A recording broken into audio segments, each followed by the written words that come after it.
And we're ready when you are, Scott. All right, well, the meeting of the Planning and Zoning Commission for Wednesday, January 18th, 2023, please come to order. This meeting will be a virtual planning and zoning meeting hosted by Zoom. During this meeting, our procedures will be as follows. 1, when you first enter the meeting, you'll be in a virtual waiting room until the meeting host admits you. 2, please be aware that your camera, if you have one, and your microphone will be muted by the meeting host when you enter the meeting.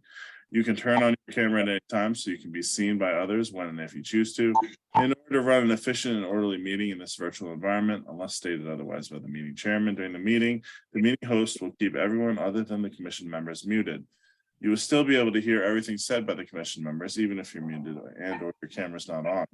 There will be opportunity for public comment during public hearings, at which time public participants will be unmuted. 3, the secretary will read the call of the meeting as published according to Governor Lamont's executive order. 4, during the public hearing, the applicant will be invited to present the application, explain to the commission and others present what is being requested. The meeting host will share all related documents on the screen as needed. In addition, all applications and supporting materials for each application on the agenda are available through the public meeting calendar page of the town website, www.guilfordct.gov, and also through the direct link on planning and zoning page. 5, comments of town agencies will be read for each application if there are any. There will be clarifying questions for commissioners.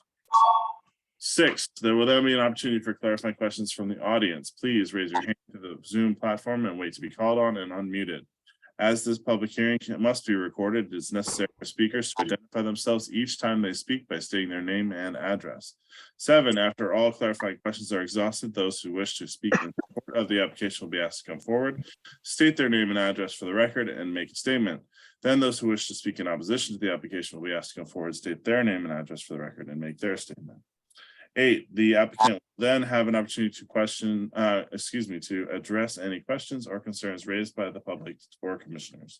9, once the public hearing is closed, the applicant is free to leave or remain for the balance of the public hearings and the regular meeting, during which the commission will try to reach a decision on each application. Each applicant will be notified in writing as the decision of this commission has a right to appeal to Superior Court if desired. 10, decisions of this meeting are available the day after the meeting by calling Planning and Zoning Department at 203-453-8039 or by emailing planning.zoning@guilfordct.gov after 9 a.m. 11, all actions taken on applications tonight by the commission will be by roll call. All commissioners and staff will identify themselves for the record before speaking. Seated this evening are the following members who will please identify themselves. Kevin Clark. Here.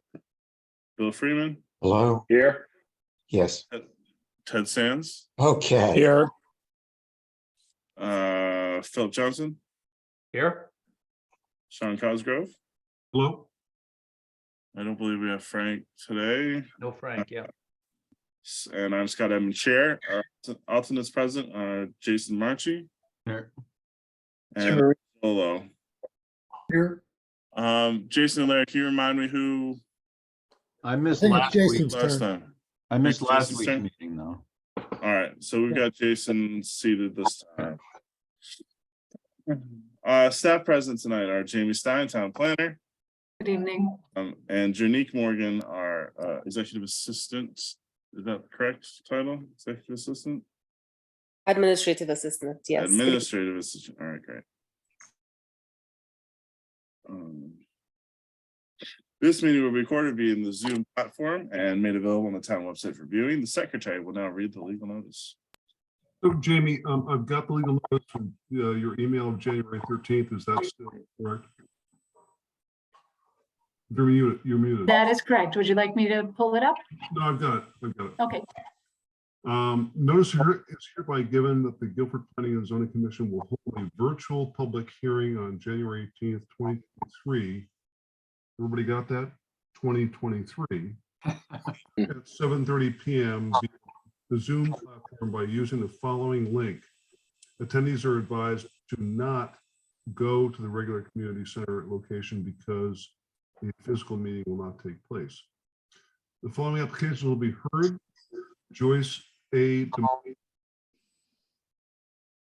D'Amato, 46 Gray Ledge Drive, map 51, lot 214, zone R5, special permit application for an after-the-fact attached accessory apartment. Severino de Pina, 234 Hemlock Avenue, map 109, lot 17, zone R8, special permit application for a 1,030 square foot accessory apartment. Dean Takahashi, 71 Andrews Road, map 120, lot 76A, R5 coastal site plan application for a 240 square foot shed. Copies of these applications are available for inspection in the Planning and Zoning Office and on the town's website. At this hearing, persons may attend via web connection and shall be heard. A written correspondence shall be submitted to planning.zoning@Guilford. Planning and Zoning, planning.zoning@guilfordct.gov 24 hours prior to the meeting day. Documents are available at the Planning and Zoning Office. Dial 203-453-8032 for assistance. Dated at Guilford, Connecticut, this 27th day of December 2022. Scott Edmund, Chairman. Thank you, Mr. Secretary. I would entertain a motion to open public hearing. Move. So moved. Second. Second. Thanks, Philip. And Ted Sands will get the second. All in favor? Please say aye. Aye. All right, first item on the agenda for public hearing, James and Joyce Glass, 2 Guilford Point Road, map 27, lot 7, zone R3. This is a coastal site plan application for a 17-foot by 25-foot garage addition. Who do we have here to represent James Joyce Glass? Good evening, Mr. Chairman, members of the commission. For the record, my name is Michael Harkin. I'm a professional engineer and principal of Harkin Engineering, located at 78 Wolf Hollow Lane in the town of Killingworth, Connecticut. Again, here tonight on behalf of my clients, Jim and Joyce Glass, for their project located at 2 Guilford Point Road, or Guilford Point Drive, rather, map 24, parcel 7. Jamie, can you pop my drawing up on the screen for me, please, so I can go through it with the commission? Commission members may note, you've seen this, I think, 3 different times in 2022 with different additions and things of that nature. Again, this parcel is located in R3 residential zone. It's comprised of 0.59 acres. It's basically abuts Jacobs Beach to the east of it. To the south is Guilford Point Road, We do. or to the west rather. I'm Yes, trying sir. to think of an example. And then to the north is I Long do Island hear it. Sound. I think Is Hold on. Just- Someone, it's someone, usually Can someone in mute Dennis? reference someone's got to mute themselves. to publishes out of layout.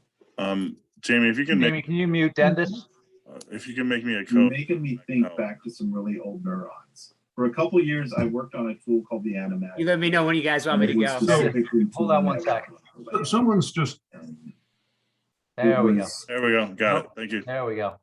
All right, everybody good? Yep. Yeah, so real quick, on this parcel, there is 3 different FEMA flood zones. There's a VE14, an AE12, and an X zone. The garage addition we're speaking about is right in the rear of the garage. It's approximately 17 feet long by 24 feet, 7 wide. It's a 1-story addition. It's basically to create more garage space and more parking area because the client doesn't have that in the front of the parcel. It's really right up towards the road. There's a previous ZBA application for it to get more space in there as well.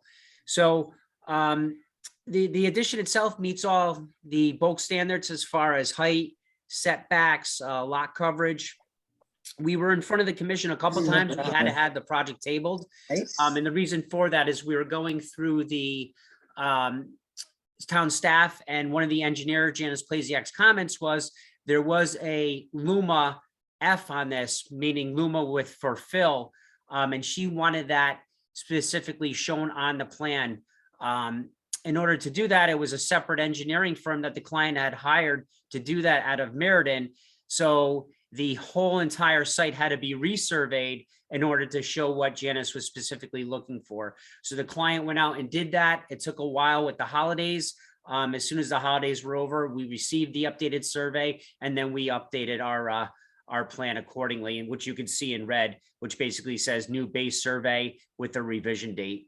So the reason we're here tonight, obviously, is a CAM application. We are within 100 foot of a critical coastal resource, which is both Long Island Sound and the beach that is Jacobs Beach. So pretty simple project. I know we've been here before in the past couple of years with the swimming pool, a bunch of other additions. But this one is for the rear addition of the garage. So with that, that concludes my presentation. I'd be happy to answer any questions that anybody has regarding this project. So can you tell me specifically which flood zone the garage addition is in? It's actually out of all the flood zone. It's in an X zone now. Okay. And the reason being is the fill was bought in to completely take the house out of that flood zone. And Michael, this is just adding the back of the garage, right? Yes, sir. It's just a back one story. Can you show the architectural plans for me, Jamie? Yeah, that was gonna be my question as well. Is it just like a continuation of the roof? No, it's actually, the garage itself is a 2-story. It's just a bump out 1 story out of the back. Okay.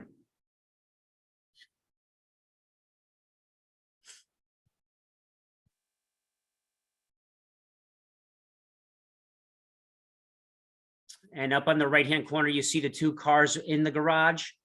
Right, right. If you go straight towards the west, that is the bump out that it's highlighted in with the cloud around it. All right, so they're not adding space to the garage. Yes, sir, they are. So now they can park 4 cars in there. Oh, okay, so the double dotted line to the left of the cars. That's a header above. Okay, It's a carrier beam. okay.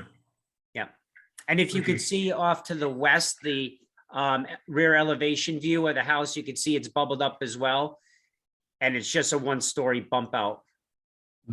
So Michael, will the cars enter going from the front in, or will they drive around? And No, then- sir, they will enter from the front in. So there's no garage doors pictured, but they will be there eventually? No, So think yeah, so. unfortunately, they don't show it in this view. The view you see is a rear view and a side view. The architect didn't put it in the front view of the house. So if you looked where the 2 cars are right now parked, those are the front garage doors facing the street. The back of the cars are to the east to the street, and then you would be able to park 4 deep in there, 2 deep in each bay. right, so they just have to shuffle cards if they wanted to. Yes, Yeah. sir. Or bicycle? Is there a pad or a landing or something for this door that's being added on the side? No, it's just going out basic to, there's an existing kind of sidewalk that comes around the back. So there'll just be, basically going out to that sidewalk. Okay.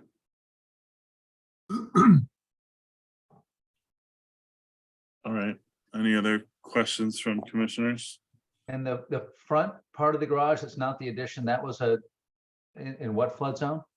Yes, so none of the houses in any flood zone, it's all, the structure is completely in the X zone Because of the fill that was added?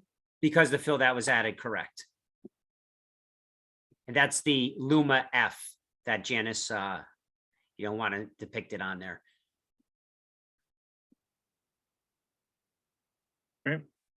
Jamie, if you want to bring us back to the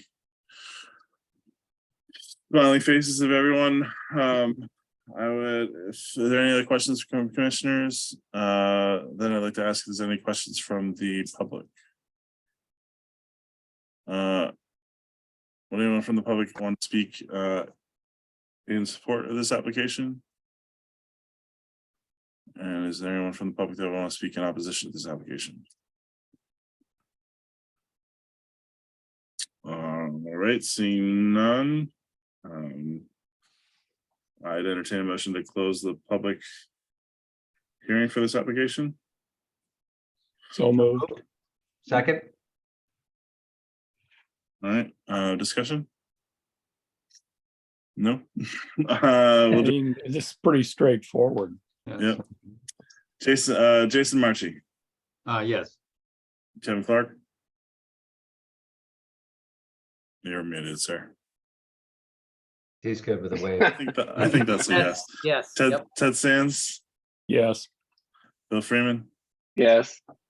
Philip Johnson. I'm gonna go with the official. If you're muted, yes. Yeah. Sean Cosgrove. I'll know that for next time. Aye. Aye, and I will also vote yes. We'll act on this evening. Thank you very much, Mr. Harkin. Thank you guys very much. Let's see. Let me just forget my second item on the agenda. Joyce Aid Motto 46 Gray Ledge Drive, map 51, lot 2214, zone R5. Special permit modification application for an after the fact accessory attached accessory apartment. Welcome back, Attorney Beatty. Good evening. Good evening, members of the commission. This is a recent approval from the commission of a special permit for an after the fact accessory dwelling unit. At the time the commission approved this application on December 7th of last year, the condition was attached to the approval that it was contingent upon inspection by a building inspector to ensure safety of the accessory dwelling unit. You may recall that this unit was built a little over 35 years ago, and we were applying for a special permit after the fact. On December 8th, my client's realtor went to the building department to schedule an inspection from the building department and was told that without an open building permit, they wouldn't have authority to conduct an inspection, and that even if we were to apply for a permit, they'd need to gain access to see the type of construction that was conducted and whether or not it was compliant with the code or non-compliant. And they said without those steps, they couldn't really issue a statement saying that the apartment, the accessory dwelling unit was safe. And so we made a good faith effort to satisfy the condition, but as you'll see you'll see in the memo from Ms. Norman Rosdam that was submitted, we're kind of at an impasse in being able to satisfy the condition. And so that's why we're back here requesting that the commission consider modifying the approval to remove that condition from it. So that's why we're here. We believe, as the commission, I think, believe that we satisfy all the requirements of the zoning regulations with regard to accessory dwelling units, with regard to size and access and a kitchen and a restroom, those types of things. From a zoning perspective, we believe the accessory dwelling unit satisfies your requirements. It's just the condition which incorporates a condition outside of the regulations, which we've tried to satisfy but haven't been able to, that brings us back here tonight. So that's our story. Thank you. Can I ask Jeff, it's Bill, can I ask you a question? Absolutely. Have you considered having an outside person come in and do a structural and safety, someone who's licensed like a structural engineer, and have that come through as a possible solution to not having the building official do it? We haven't done that because we were trying to follow the condition by having the building inspector come out and take care of it. In Ms. Norman Rosdam's memo, she indicates that she may be willing to rely on reports from an outside inspector, but again, that would require some sort of removal of sheetrock and ceiling to see what was done with regard to the improvements that were made, whether with the electrical system and all that type of thing. And that's we don't, I'm sure all of you, or I don't know if all of you, but anytime you start opening up walls and ceilings, you never know what you're going to find, which I understand is the reason why you attach this condition in the first place, but that's where we are. So another question is, what was the impetus for bringing this forward in general, since it's 30 some years old already? The impetus is that the house is up for sale. And so one of the aspects of the house is that makes it attractive to some buyers is that there is an accessory dwelling unit in there. And when I was contacted, I said, you may run into a problem with the fact that there's no special permit on the land records approving the accessory dwelling unit. And sure enough, that was the impetus behind coming forward when we did for the hearing on December 7th. I did read the building official's letter, and it seemed as though she left some room for it to be done with relatively simple and ease, other than possibly a fire break between the unit and the other unit. Is that something that your client's unable to do at this point? I don't know if she's unable to do it. We just got this yesterday, so I haven't had a chance to speak with her about it. Was there a homeowner inspection related to the sale? There was. The first sale fell through because they were uncomfortable. When we tried to satisfy the condition, we were told, we shared with the buyer that the obstacles we were running into, and they opted out. They opted to terminate the agreement. We're now under contract with a new buyer, and as far as I know, there haven't been any issues with structural concerns from the home inspection. It was more, they wanted to make sure that the accessory dwelling unit, the first buyer anyhow, wanted to make sure the accessory dwelling unit was approved. Okay. Where is the dwelling unit located in? Is it a separate space, or is it in a basement? I couldn't quite follow that. It's in the basement of the existing house. It's not in a separate dwelling unit. You can't really, from the exterior, you would never know that there's an accessory apartment in the lower floor of the building. Phil, The state's primary concern seemed to be a fire break with a 1 hour rating between the accessory dwelling unit and the home. And I don't know what that would entail, whether it's additional sheetrock. There also seemed to be some reference of, the state probably not being willing to waive that requirement. In the course of construction, sheetrock's not a huge expense. Do you think they would be willing to remove some sheetrock to allow, a visualization of what's there and to see if it's meets the code? I can certainly ask. I don't think so. I think the concern is that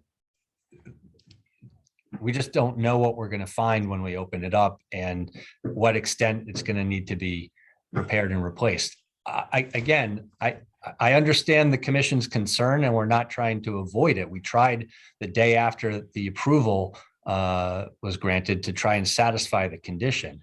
I do note that, the condition that was attached is a condition beyond what the regulations provide for when considering. We could have just said no. I understand that. I understand that. But you could have said no, but the regs say what they say. Right, but it was an ask, and no building permits were ever taken out. There was no approvals ever given. And so, what we're trying to do is find a way to bring this into compliance.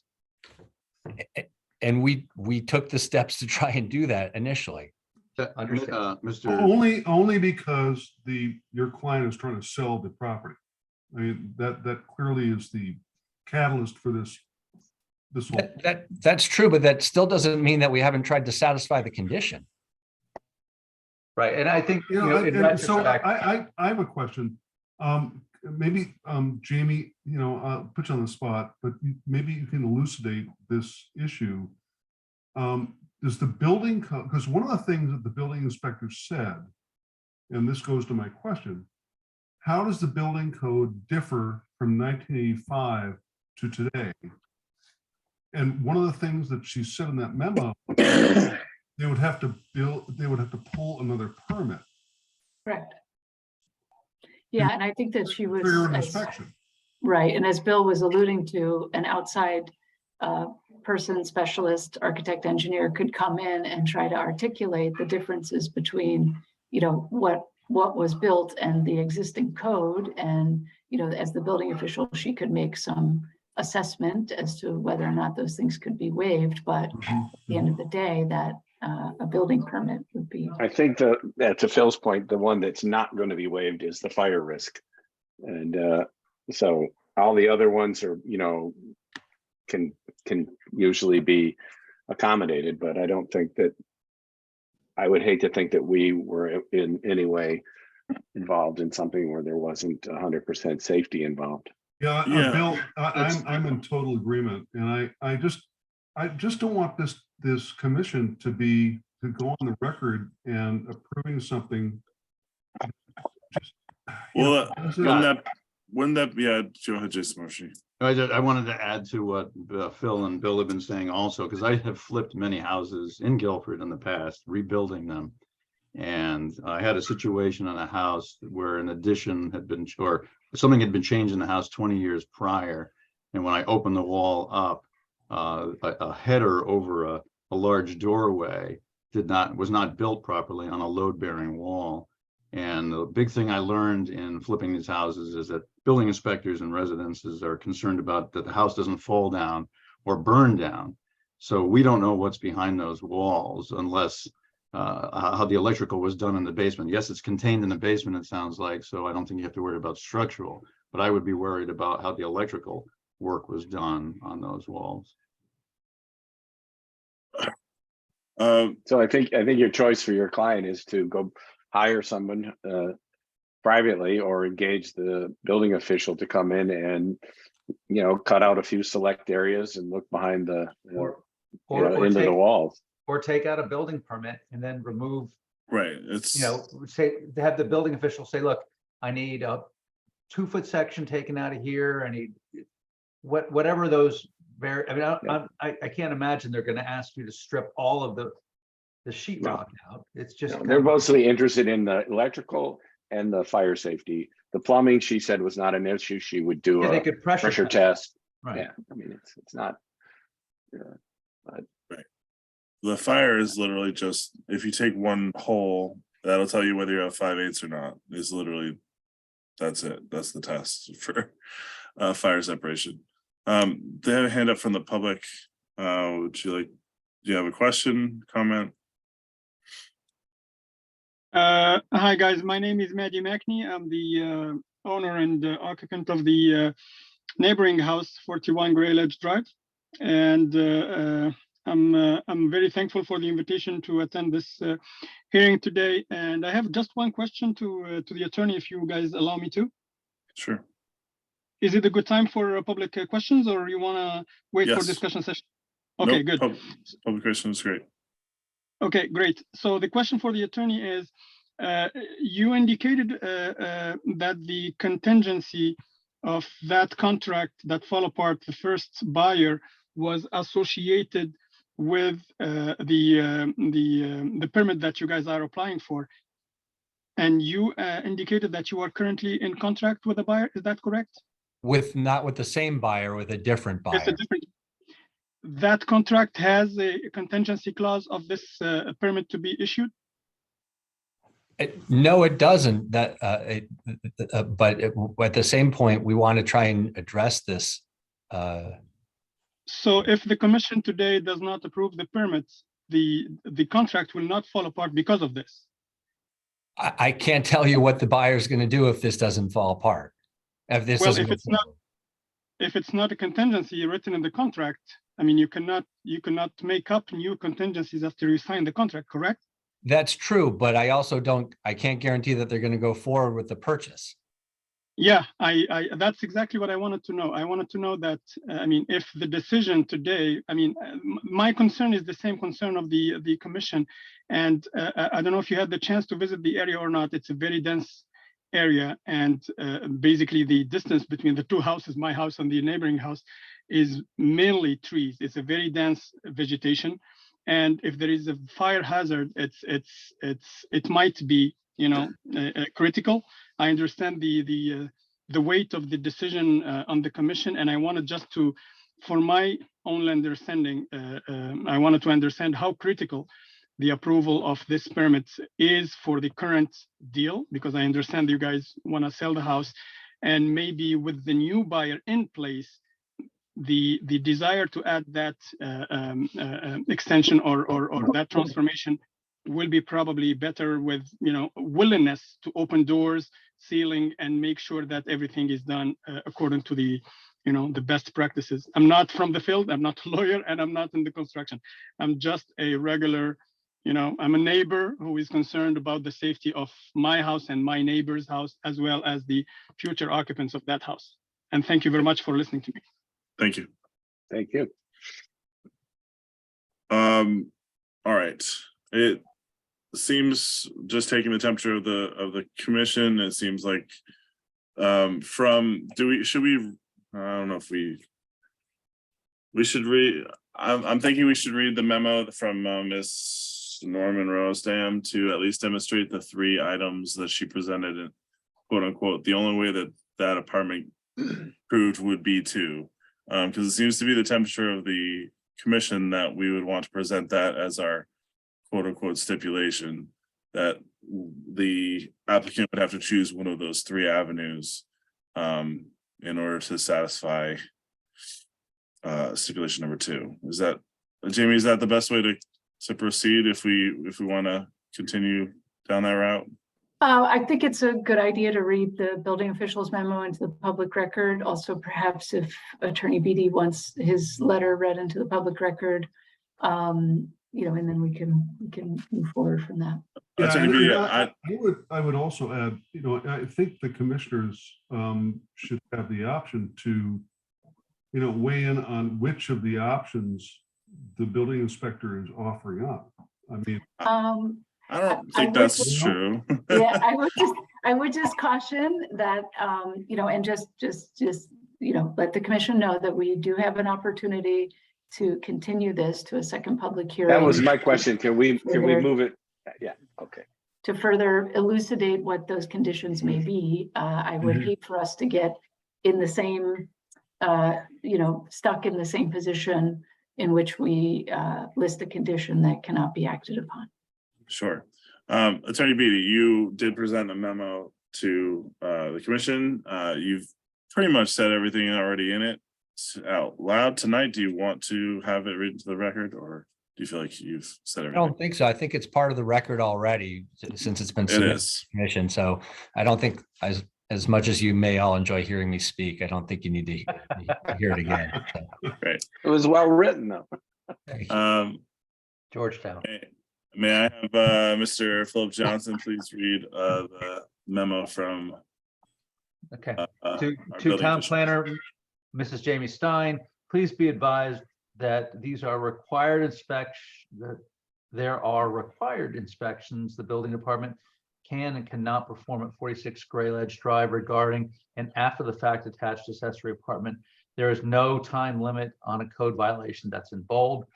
The only way to get an apartment approved would be to, 1, and again in bold, apply for a new building permit to finish the basement as a separate dwelling or as simply a finished basement with habitable space, depending on whether zoning is willing to approve the basement as a separate dwelling unit. 2, submit plans of existing construction documenting what is there and documenting what complies with the current adopted code and what does not comply. For minor matters, the owner may be willing to make corrections to comply with the code. For other code modifications may be granted. For instance, windows or insulation was installed that does not meet current requirements. It's very likely the state would waive that. On the other hand, if they want the basement to be considered a separate apartment or dwelling, then 1 hour separation is required. The owner may not want to add more gypsum board to the ceiling, but the state would likely not approve waiving that. 3, inspections must be done. This is going to mean opening up some walls and ceilings because there is no way to know fire blocking is in place in concealed areas, which is often something that is missing in finished basements, and electrical work was done in a code compliant and safe manner. I'd be willing to accept a plumbing pressure test because plumbing has been working fine for so long.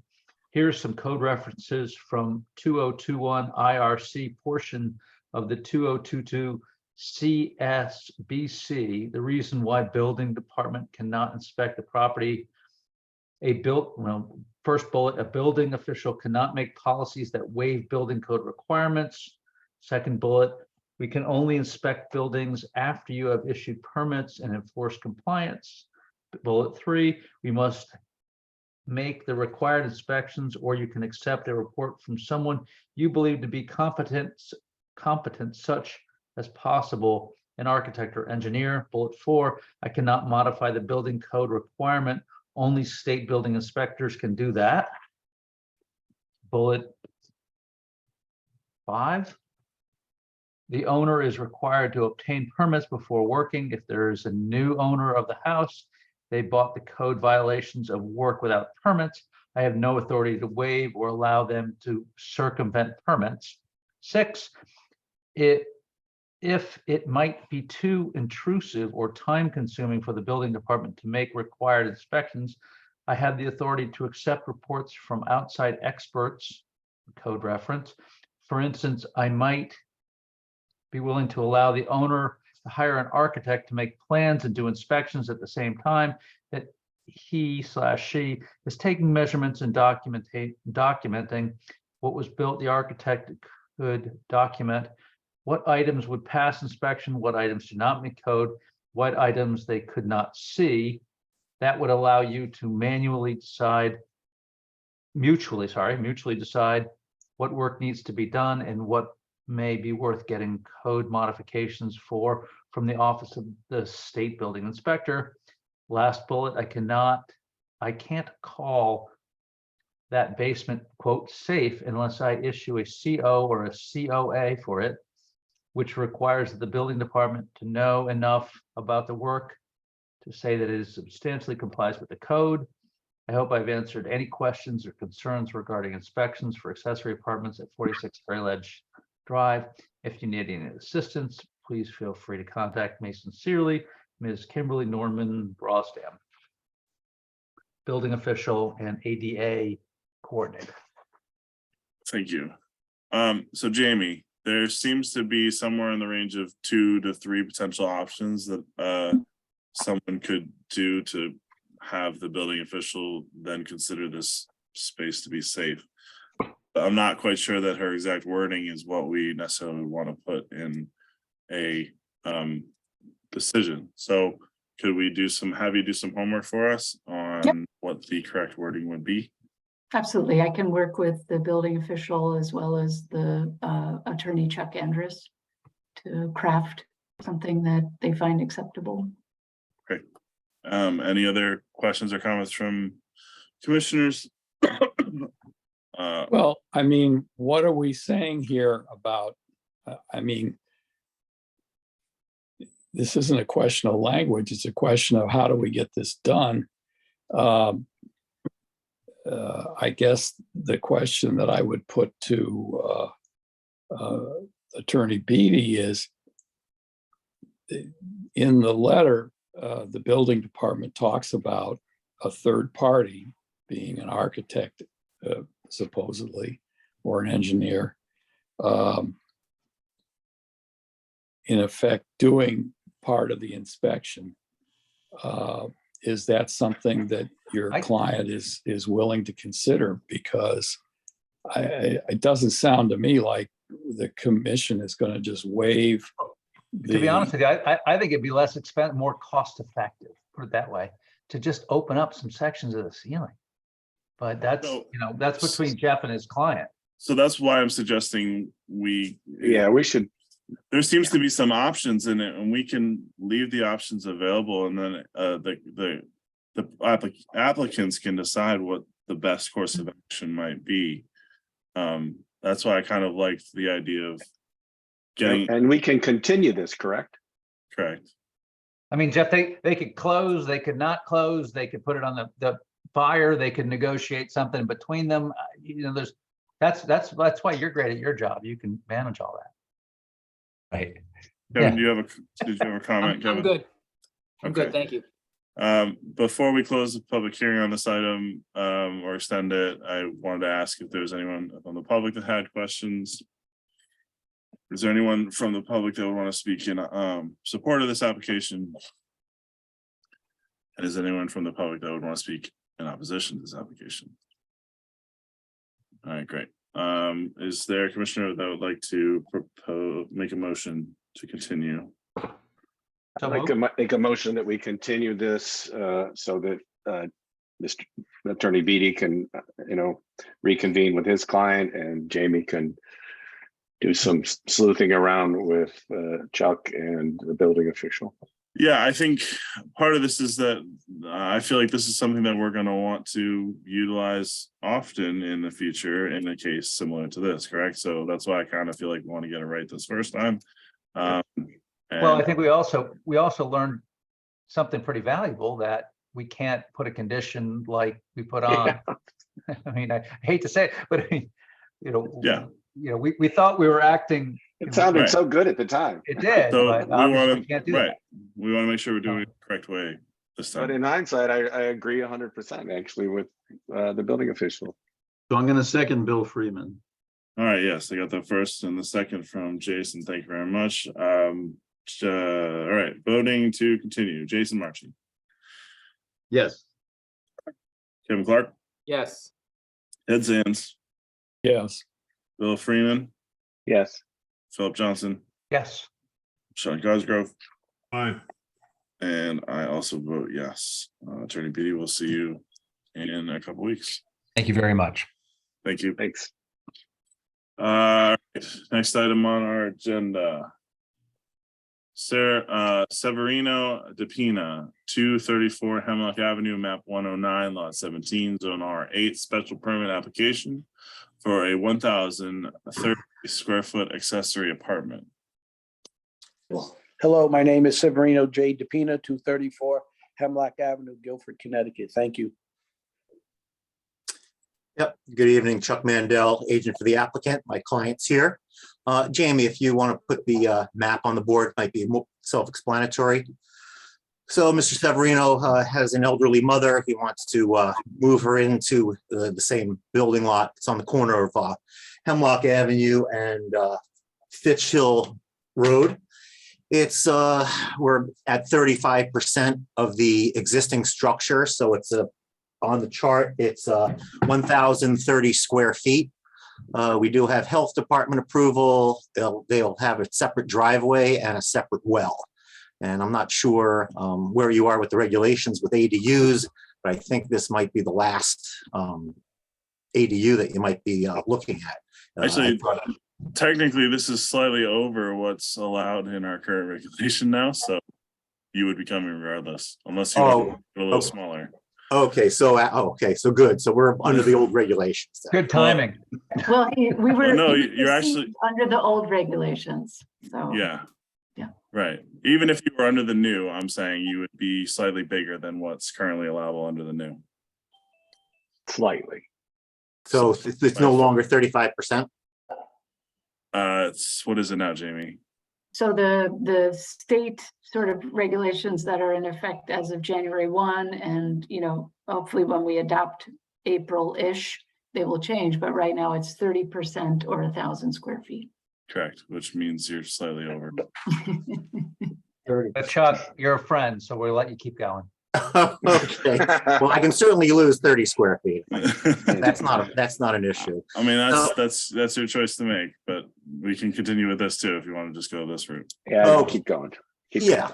So anyway, it's a fairly self-explanatory. That's pretty much it. If they have any questions, I'll be more than certainly happy to answer them for you.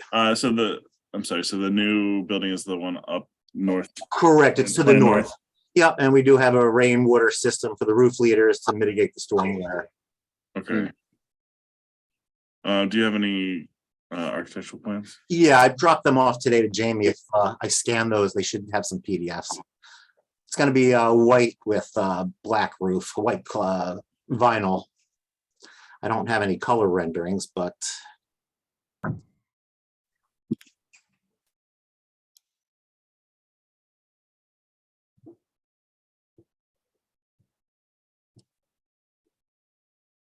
we go. And there's the rear and front elevations.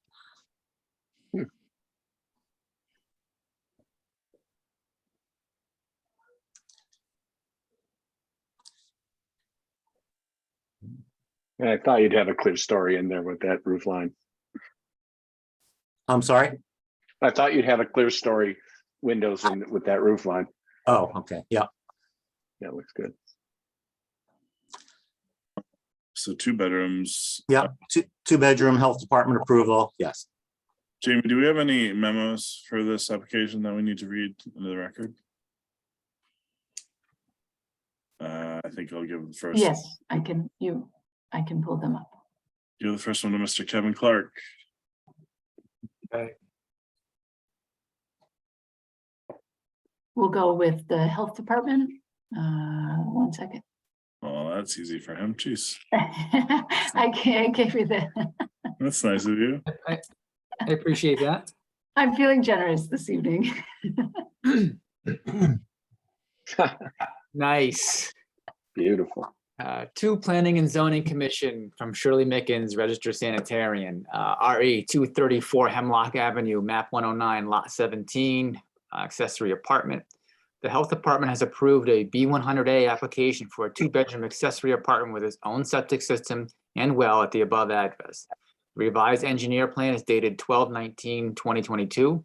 The proposed structure and septic system does not reduce the potential repair area for the main dwelling septic system. Any changes to the plan must be reviewed by the Health Department. Shirley Mickens. Great, thank you. Mhm. Do you have any others, Jamie? Yes, let me know if you come with me on this Yep, we're seeing you. here. Okay, great. There we go. There's from our environmental planner. Great, Also short and sweet. Mr. Bill Freeman, would you take this one for us? Yep. To Guilford Planning and Zoning Commission, January 13, 2023, from Kevin McGee, Environmental Planner, RE Special Permit, Severino DePina, 234 Hemlock Avenue, Guilford, Connecticut, 06437, Assessors Map 109, Lot 17. The applicant is proposing to construct a 2-bedroom detached accessory dwelling with an attached garage, code complying septic system, new driveway, roof water infiltrate into rain garden located to the east side of the accessory dwelling. The proposed work is being conducted approximately 110 feet up gradient from an inland wetlands or water course. The plan for the project shows sedimentation and erosion controls that are in compliance with 273-97B subsection 6 of the zoning regulations. In order to make sure that the natural resources are protected, I recommend the following conditions of approval. The town of Guilford zoning enforcement officer shall be notified to inspect the sedimentation and erosion control measures prior to any site work. 2, the town of Guilford enforcement officer shall be contacted to inspect the rain garden that is the constructed rain garden be included in the final as-built plan of the property. I think those are 2 things. Yeah. So they want it on the plan.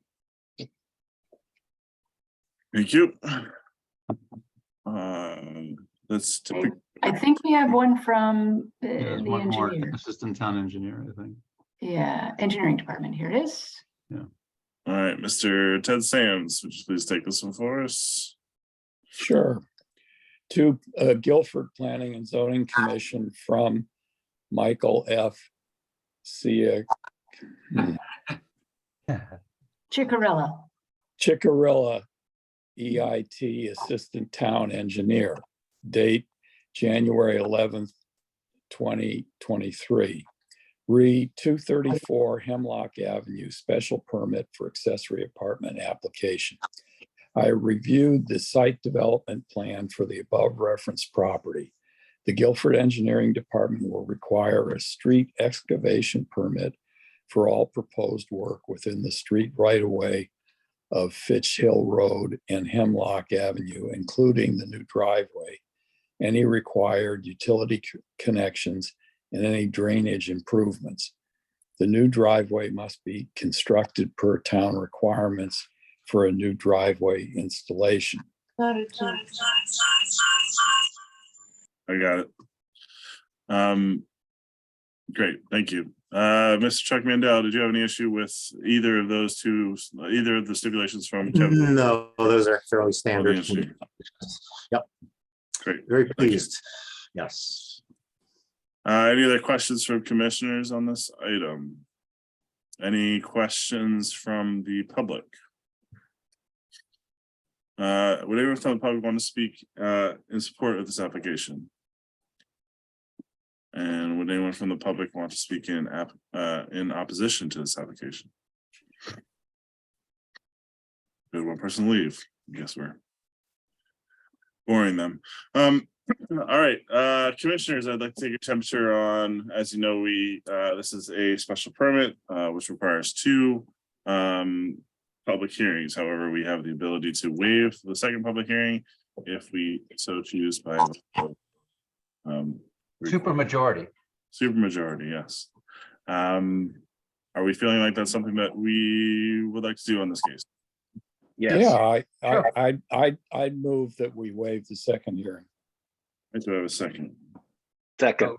Okay. Who got me on that? Second. That Second. was good job, Bill. It's a C. Any discussion? I feel like it's very straightforward. Everything looks great from the town. So Jason Marchi, Yes. Kevin Clark, Yes.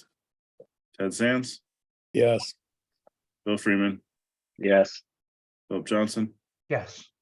Sean Cosgrove, Aye. and I will also vote yes. Do I hear a motion to close the public hearing on this item? so moved. Second. From Jason. 2, 1. Jason Marchi, Yes. Kevin Clark, Yes. Ted Sands, Yes, Bill Freeman, Yes. Philip Johnson, Yes. Sean Cosgrove, Aye. and I will also vote yes. That has passed. We will try to make a decision on this tonight. Thank you very much. Okay, thank you. Thank you very much. Appreciate it. Okay, the last item on our public hearing agenda, Dean Takahashi, 71 Andrews Road, map 120, lot 76A, a zone R5 coastal site plan application for a 240 square foot shed. Scott, can I just speak first? Before we start, I'd like to recommend Philip Johnson. Scott, I'd like to recuse myself from this hearing. My parents are abutting neighbors to Mr. Takahashi, but that being said, they have reviewed the plans and they're in full support of it, but I think it's best if I recuse myself from this application. Great. Thank you very much. We'll have Larry Rizzolo step up for this application. All right, who's here to represent Dean Takahashi? Me, Dean. Oh, great, perfect. So I'm Dean Takahashi at 71 Andrews Road in Guilford.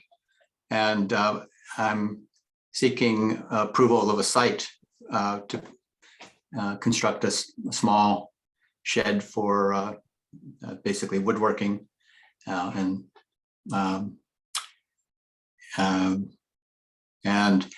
I don't have the full drawings yet. We wanted to make sure we got the site was approved. But the general idea is a shed about 12 by 20 feet, rectangular with an 8-foot wall and a roof that goes up to about 12 foot at the peak. Jamie, is there any diagrams or anything that's in the application we can look at? Yeah, I'll pull those up now. Thank you. So part of the application was just the town's GIS map here showing the property. And then here, Dean, if you want to speak to this, we have the location of the shed. Sure, we were trying to locate it so it's not requiring any variance with full setback and adequate distance from the water. I'm not sure what else. And I'm not putting any plumbing in, so, but it's also reasonably far from the septic field. So you're 155 feet from what? Yeah, if you scroll back up, Jamie, please. Yes, thank you. It's the, I think that's the high water. Okay. Oh, no, that's the, I don't know, that was the line that is in there, the water line. I don't know exactly the definition of that. Jamie, is this the gray swoop, is that a road or is that considered a driveway? Right here, Yeah, do you, That's a driveway, a shared driveway. driveway. if you scroll up to the bigger map, it might be a little more clear. Do the rules to view are those rules for driveways too, or is it just for roads?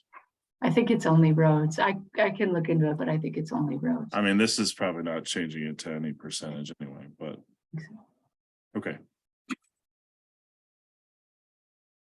Any other questions on this? Are there drawing? two driveways on the property? Is there like a boat launch or something down there? Or? Right, that the tan line down right there is sort of a gravel drive, and there's a boat ramp in the pink area there.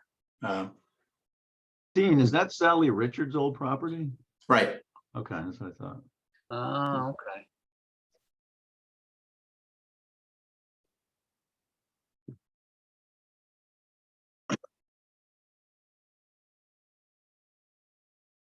So it looks like the elevation, you're not changing the elevations all that significantly. There's not much earthwork here.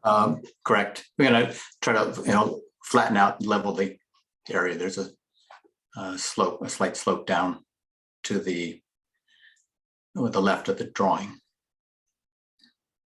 Right. Do you anticipate bringing in soil or just using what's here? Correct.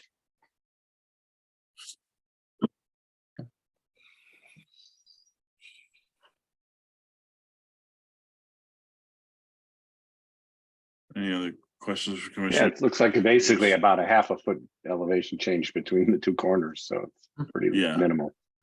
Yeah. Yeah, in a lot of cases you'd hear from Kevin McGee about erosion control, but it does not seem like there's much happening here to really necessitate that. Right. The gravel driveway to the right actually drains back into the hill, so it doesn't go over that. Yeah. Jimmy, it looks like Kevin McGee has a memo on this, doesn't he? Yeah. Oh, there is a memo. Yep. I spoke too soon. Would you like to move to memos now, or are we let's go for it. Okay. I think I haven't targeted we're not targeted yet. Jason Marchi. Want me to read it? Okay. Dated January 13, 2023 to the Guilford Planning and Zoning Commission from Kevin McGee, environmental planner, regarding coastal area management review. Dean, how do you pronounce your name? Takahashi. Takahashi, 71 Andrews Road, Guilford, Connecticut, 06437, assessor map 120, lot 76A.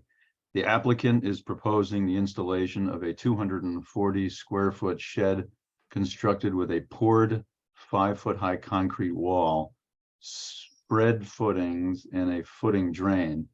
The area around the shed will be graded to provide for surface drainage and the installation of a gravel driveway. The property is located in a FEMA zone, VE, I guess that's velocity, parenthetical EL 15 and parentheses. The coastal resource policies applicable for the property, area coastal hazard area, coastal waters, rocky shorefront, intertidal flats. Did I read that right? Yeah. Shellfish concentration areas are located off-site. The site plan provides for erosion and sedimentation control measures that are designed to protect the adjacent coastal resources. The work being conducted could have an impact on the adjacent coastal resources if the erosion and sedimentation control measures are not properly installed and maintained. In order to make sure that the coastal resources are protected, I recommend the following conditions of approval. Number one, the town of Guilford zoning enforcement officer should be notified to inspect the sedimentation and erosion control measures prior to site construction. Soil stockpiles should be contained by silt fencing and or hay bales. Soil erosion and sedimentation control measures shall be maintained until vegetation is established or suitable material is installed to the satisfaction of the zone of the zoning enforcement. Number two, the site should be inspected daily to make sure that all construction debris has been properly disposed of in a covered dumpster. Is that the end, Jamie? Okay, so do you agree to those two stipulations from the environmental planner? Yes, I do. Any other memos, Jamie, for this item? All right. Any other questions from commissioners? Again, this is a CAM application, so we will try to come to a decision on it tonight. Is there any questions from the public? Anyone from the public that would want to speak in support of this application? And anyone from the public that would want to speak in opposition to this application?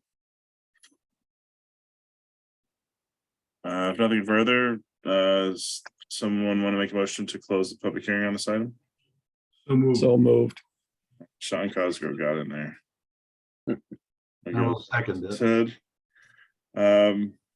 Jason Marchi. Yes.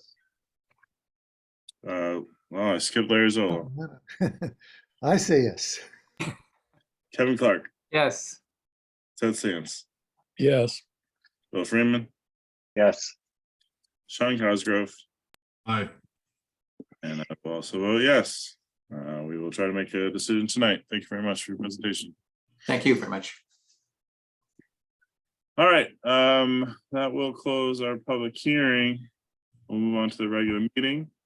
Deliberation of public hearing items. First, would anyone like to make a motion related to James and Joyce Glass?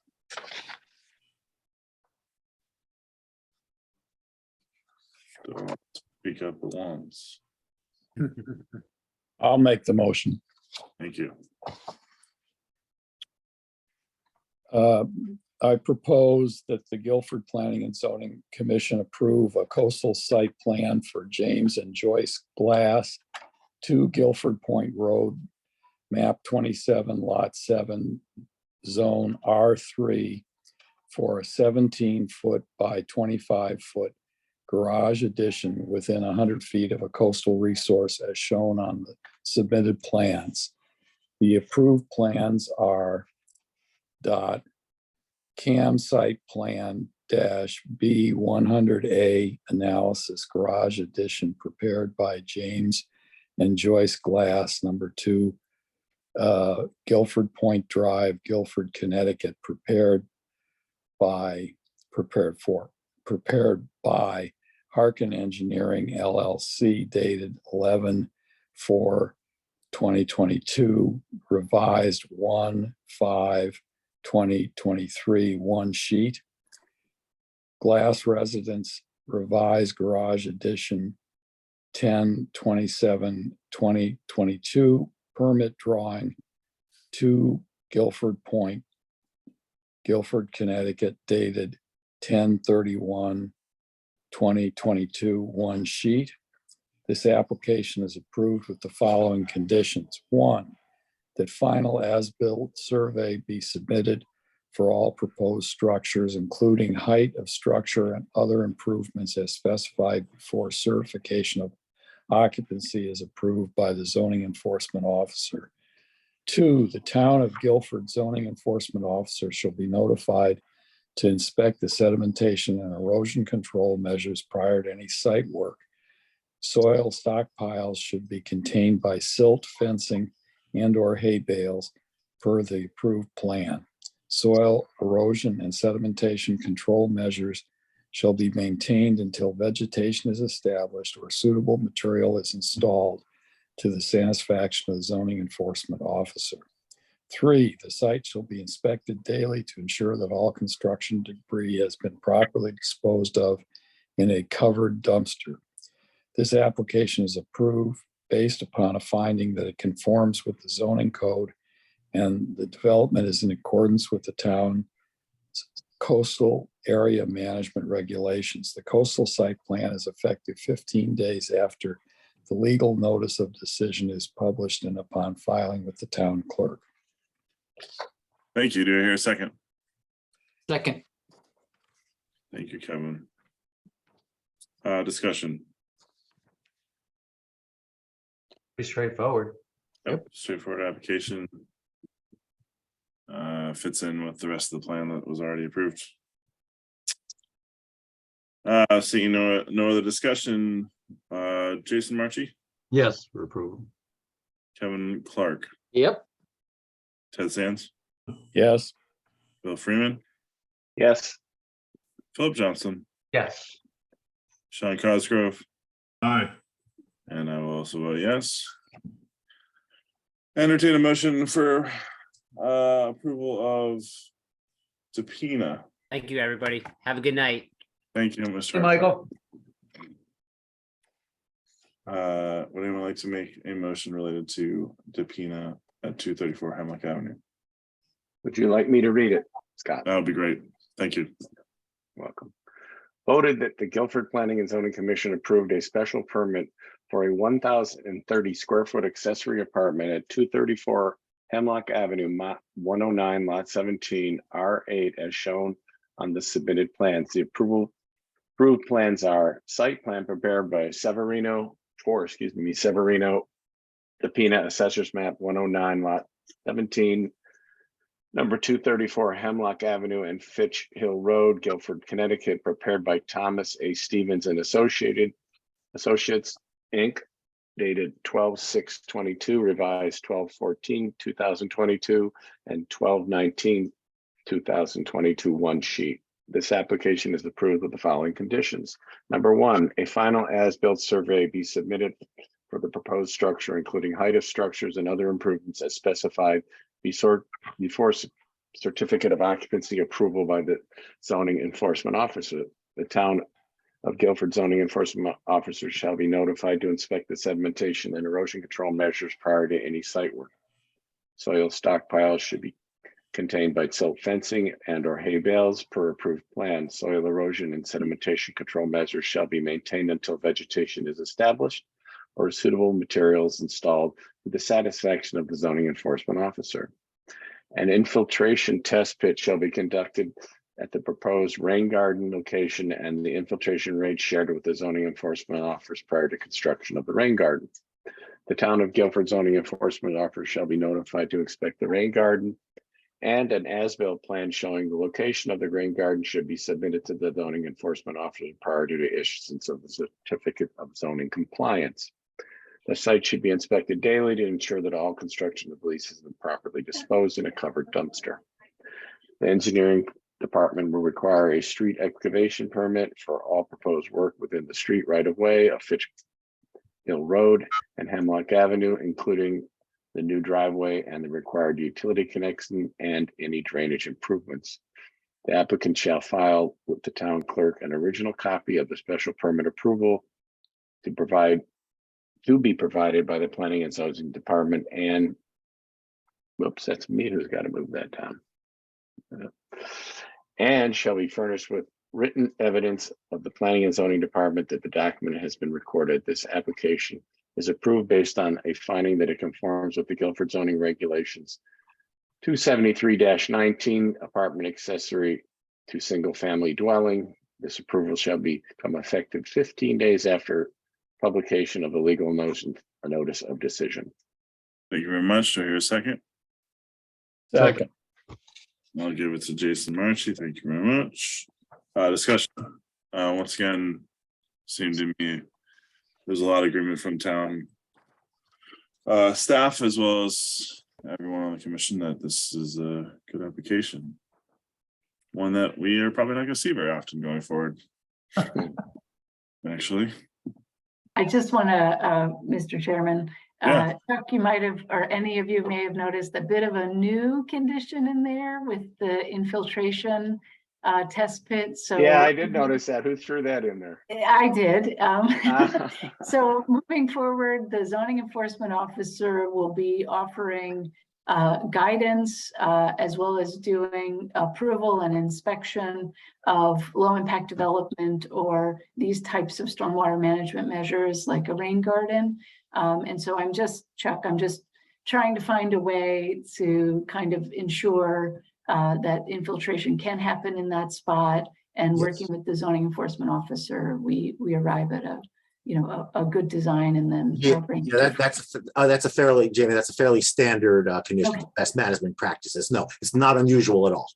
Most towns do require it. Yes. Thanks. Okay. You're welcome. Just New for us, Jamie- but not for anybody else. Yeah, so Jamie, germane to that point, we routinely and reflexively approve or put conditions on approvals that have sedimentation and erosion control inspections. Yeah. Can you just reassure us that those inspections are taking place? Yeah, I can for sure. So on the smaller scale projects, Nigel, and before Nigel, it was Steve Natick who was going out to the site and inspecting. Some of the larger scale projects, there's actually a firm that does the inspection, like Eagle View Homes. That inspection is happening by Waldo and Associates, and we get monthly reports. So, yeah, we are keeping eyes on it, and that work is mostly done with Nigel. And if the project is within proximity to inland wetlands or water course, then Kevin will also go out. Thank you. Thanks. All right. We've had a motion and a second. Any other discussion or seeing none? We'll move forward. Jason Marchi. Yes. Kevin Clark. Yes. Ted Sands. Yes. Bill Freeman. Yes. Philip Johnson. Yes. Sean Cosgrove. Aye. And I also vote yes. Thank you, Mr. Mandel. Appreciate it. Okay. Thank you very much. Have a good night. Good night. I'd entertain a motion related to Takahashi coastal site plan application.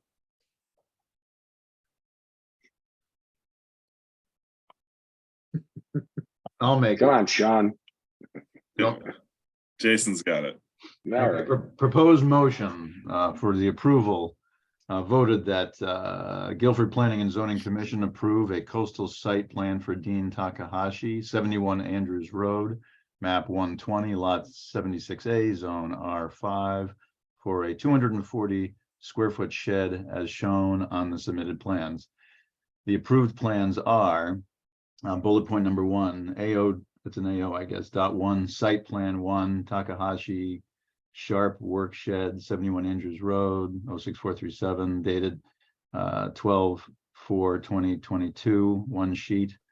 Next bullet point is AO.2 site plan 2, Takahashi Sharp Work Shed, 21 Andrews Road, 06437, Connecticut, dated 12/4/2022, one sheet. And the third bullet point, AO.3 erosion control, Takahashi Sharp Work Shed, 71 Andrews Road, Guilford, Connecticut, 06437, dated 12/4/2022, one sheet. This application is approved with the following conditions. Number 1, a final as-built survey be submitted for the proposed structure, building height of structure, and other improvements as specified before certificate of occupancy approval by the zoning enforcement officer. 2, the town of Guilford zoning enforcement officer shall be notified to inspect the sedimentation and erosion control measures prior to any site work. Soil stockpiles should be contained by silt fencing and or hay bales per the approved plan. Soil erosion and sedimentation control measures shall be maintained until vegetation is established or suitable material is installed to the satisfaction of the zoning enforcement officer. Number 3, the town of Guilford zoning enforcement officer shall be notified to inspect the stormwater management system, and an as-built plan showing the location of the drain pipe and gravel drainage swales should be submitted to the zoning enforcement officer prior to the issuance of a certificate of zoning compliance. And number 4, the site should be inspected daily to ensure that all construction debris has been properly disposed of in a covered dumpster. This application is approved based upon a finding that it conforms with the zoning code and the development is in accordance with the town's coastal area management regulations. The coastal site plan is effective 15 days after the legal notice of decision is published and upon filing with the town clerk. Thank you. Do I hear a second? Second. Sean Cosgrove. Thank you for the second. Discussion. Can I just add one little element? I know I'm recused from this, but I would state that this building is not close at all to the flood zone. That is really on quite high ground. Just that's what I'll add. Yeah, I'm familiar with the property also from visiting Sally there many times. So. Any other discussion? Seeing I none. guess, Yeah. I have one question, maybe for Jamie about the pipe. I didn't recall seeing a pipe, but I might have just missed the aspect that there was going to be a drainage pipe. Yeah, thanks for that, Bill. The application itself in the narrative speaks of a drain pipe that will kind of daylight and will run out onto the grass area. So I just asked Dean that if it's show where it is. Yeah. Okay. I forget All right, the woman good. who was Thanks. working with you on the plans. I'm sorry, Dean. Yana, maybe? All right. Her name's Yana. Thanks. Yana, thank you. All right. Thank you. Yep. See no other discussion. Larry Zolo, Yes. Jason Marchi, Yes. Kevin Clark, Yes. Ed Sands, Yes. Bill Freeman, Yes. Sean Cosgrove, Aye. and I will also vote yes. Good luck with your sheds there. Thanks very much. You're welcome. All right, great. There's one pending application just to remind commissioners of George P. Spencer coming up. That's coming up December 21st, 2022. It's a mandatory referral to inland wetlands. Has wetlands reviewed this yet, or is this still pending? We're walking this on Saturday. Okay, great. Look forward to that. New applications, JP Morgan Chase, Shoreline Plaza LLC, 830 Boston Post Road, map 47, lot 22B, zone SC. Special permit application for a freestanding bank within Shoreline Plaza. Received and set public hearing for February 15, 2023, as well as Guilford Realty Partners LLC, Eden Industries LLC, 351 Whitfield Street, map 28, lot 12, zone V-MR-1. Special permit and coastal site plan to address an existing cease and desist order issued June 14th, 2022 for deposition of material within the coastal boundary without a coastal site plan or special permit. Receive and set public hearing for February 15th, 2023 as well. Do I have a motion for that, please? Yikes, here. And a second? Second. All right. I think I heard Ted first. Jason Marchi, Yes. Kevin Clark, Yes. Ted Sands, Yes. Bill Freeman, Yes. Philip Johnson, Yes. Sean Cosgrove, Aye. and I also, yes, excited about those ones. Wait, I have a question for Jamie. Could you just give a little update on the Guilford Realty Partners thing? What's going on down there? Yes, 351 Whitfield Street is on the other side of Pages Lane from 405 Whitfield, which is Eagle View Homes. Back in June, Steve Natick, who was then our acting zoning enforcement officer, was doing a routine inspection and saw trucks leaving 405 Whitfield and headed to 351 Whitfield. At this point, he documented, sort of the bringing fill and adding it to the site at 351 Whitfield without a permit in place. And so he issued a cease and desist order. And one of the this is a corrective action that that the applicant was asked to take. So the applicant has secured the services of Land Tech Consultancy to provide us with both a special permit application for the earth removal or moving of earth, and then also the coastal site plan application for the application of fill. So this is sort of the culmination of that. Let me get this straight. They're moving material from where Eelview is across the street and dumping it. Yep. Yes. Without a permit. Bill, you're muted. FYI. Oh, No, you're good, Sean. I was just telling okay. he's muted. So, do we know how many truckloads they did? I'm sure. I have asked the application to come to the public hearing with that information for you. All right, and so remedies could include, just so I've got this straight, removing the material they dumped there. Right? I mean, I'm sure we'll go over it thoroughly at our next February 15th meeting. Somewhat related to that also, Jamie, whatever happened with the significant improvement on that building? I don't know, Phil. What is the question? There were in excess of 50% of the building's value was added to the building. And there was much discussion about compliance with FEMA regulation. Okay. I can consult with the engineering department to see, you know, where that stands or how this impacts that. Okay. this is kind of incredible. It really is. So they removed the fill from there yet, Jamie, or not? They have not removed what was put in place at 351 Whitfield. All right. Moving on to approval of minutes from January 4th, 2023 meetings. To review the minutes from our previous meeting. I will abstain from that. And I will as well. I'll make a motion to approve the minutes as substantially correct. I'll second. The second abstention was from Bill, right? So I heard that right? Yeah. Bill and Jason. All right. Philip made a motion. Ted. All right. All in favor? Aye. The ayes have it. All right. Commission working session on zoning regulations rewrite. Jamie, I believe this is you.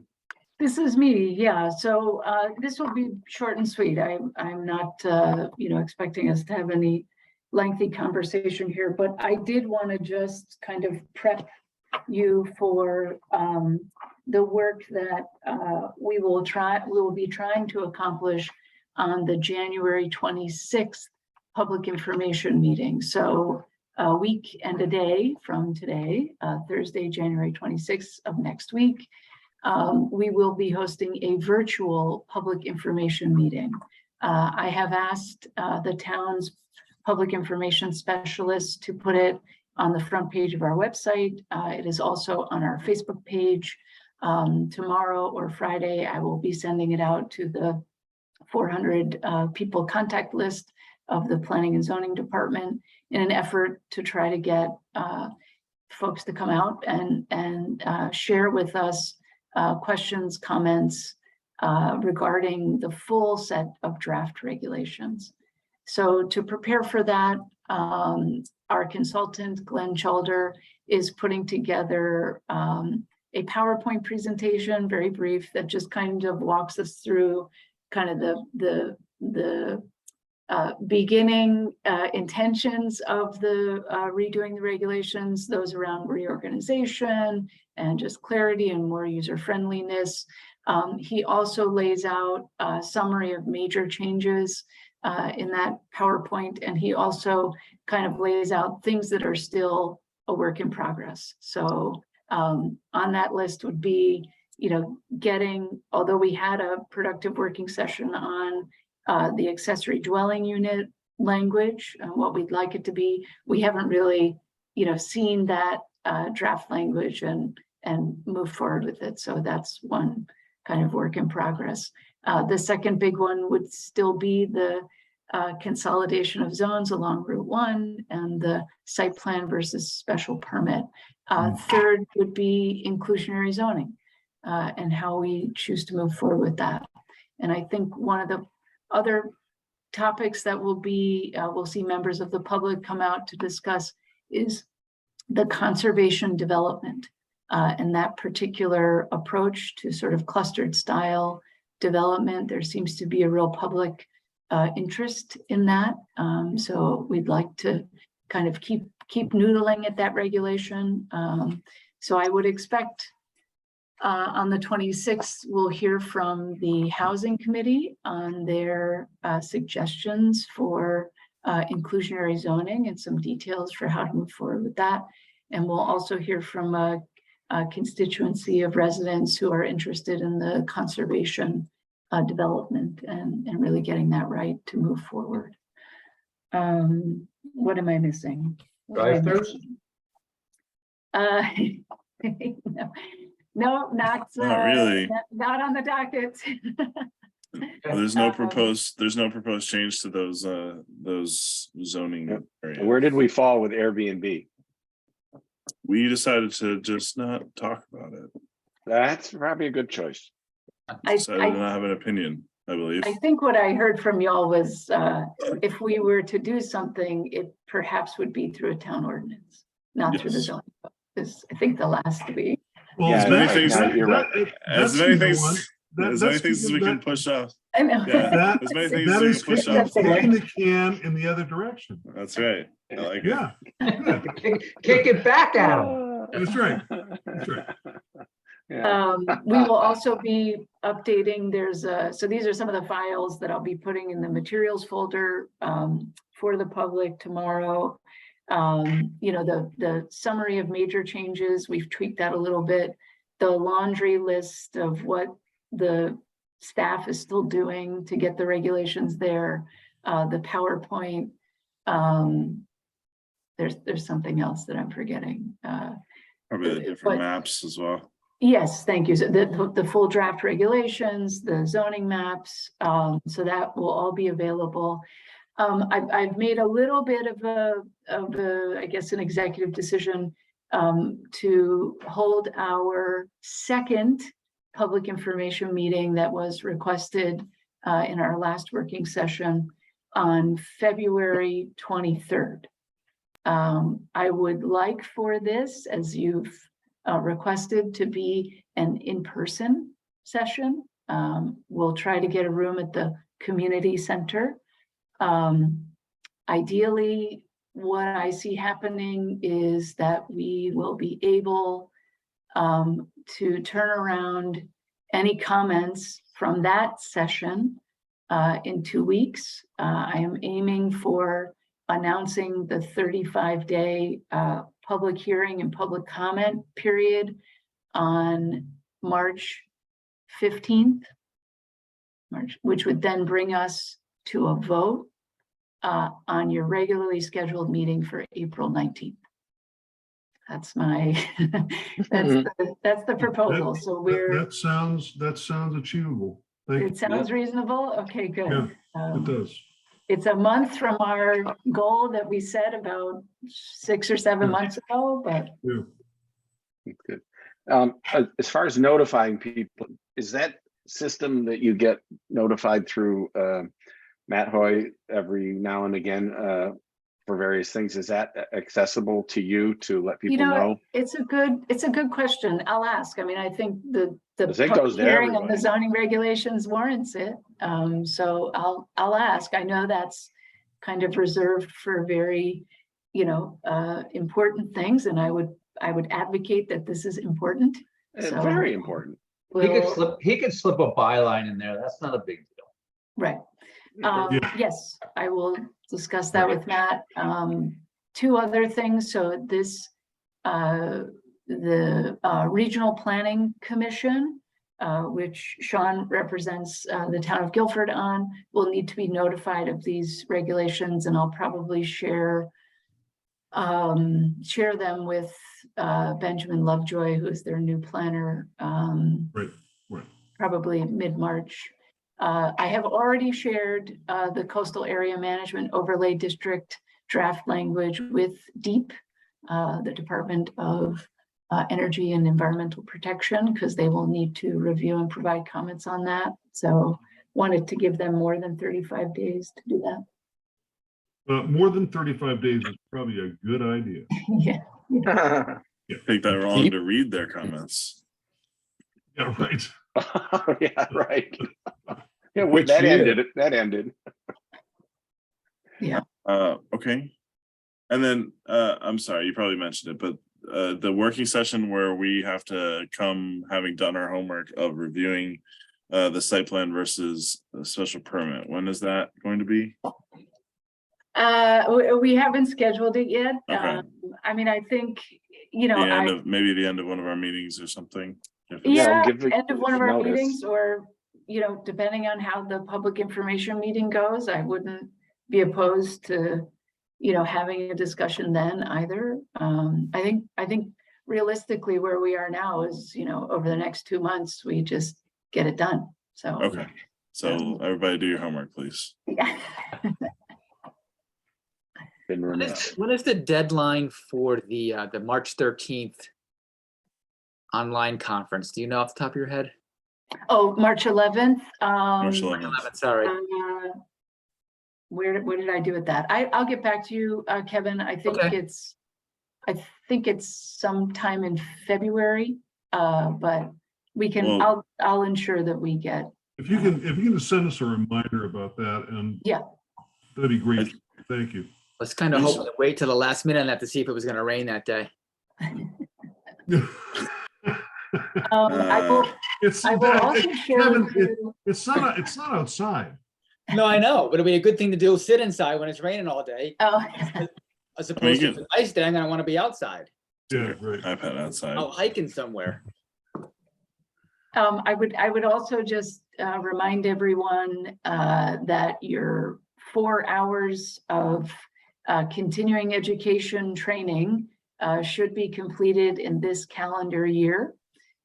Yukon Clear, which is their Center for Land, I'm blanking on what that acronym stands for, but basically their land use academy has put together training modules to satisfy these conditions for sort of continuing education. So I'll share that with all of you. And I think the best way to move forward with that is, you know, just it would be a communication between, I guess, maybe each commissioner and the chair and myself, just to kind of ensure that we're documenting everyone's training. Sorry, Bill, did you say something? When you go onto that site, do they record the fact that you have taken a module? I'm gonna say yes, but I don't know because I haven't done the trainings yet. Okay. I did it before I joined this commission, and it was there was not a formal acknowledgement that I took the thing. I went through it, and there was no recording that I in fact accomplished that. Yeah, and that's too bad, Larry. You didn't get a certificate you could hang on your wall. That's right. Well, that's the problem. I have the wall space here. I know. Yeah, but there's some nice ones behind you. Yeah, a few things. Okay. We can print them all for you if you'd like. If you meet your 4 hours of training, we can print you certificates. Well, you got a reminder. Well, when I was at the National 11th. Institute of Health, I had to take all these trainings, animal safety, and they sent you this little certificate, and I had a folder that no one ever looked at. So. Yeah, and a reminder, if you do the March 11th, then that basically counts for your whole time. So it does. But I was saying it was just an honor system. The March 11th that she mentioned previously. The Connecticut Bar Association all day. Oh yeah. I did that last year. The one where they give you this. Yeah, that one. Yes, yeah, that one. Yes, really? Yeah, that's a snooze fest. Oh, then you should get two of them. Yeah, Look at those. Wow. it's highly useful information. All right, Jamie, is that it? Anything else that we need to go over? Let me just check here. No, I think that's really it. We're trying to get, a good turnout for next Thursday. We can have a discussion, if we're not fielding too many questions or concerns or comments. Glenn will be there, joining us. So hopefully, we'll get some good feedback and keep working towards completion of the regs. Excellent. All right. Motion to adjourn? Motion to adjourn. Sure. Do I hear a second? Second. Thank you, Kevin. All in favor? I All right, unanimous. Love it. By unanimous consent. Yes. Just for the record, our last meeting ended at 7:57 p.m. But Oh, tonight when I said I it's couldn't make it, 9:06. I was like, that one had to go. Yeah, that was good. We did Stop recording yet, Jamie? Very good. All right. Take care, everyone. Thank you. Bye-bye. Let's Stop my recording here. Did it stop recording?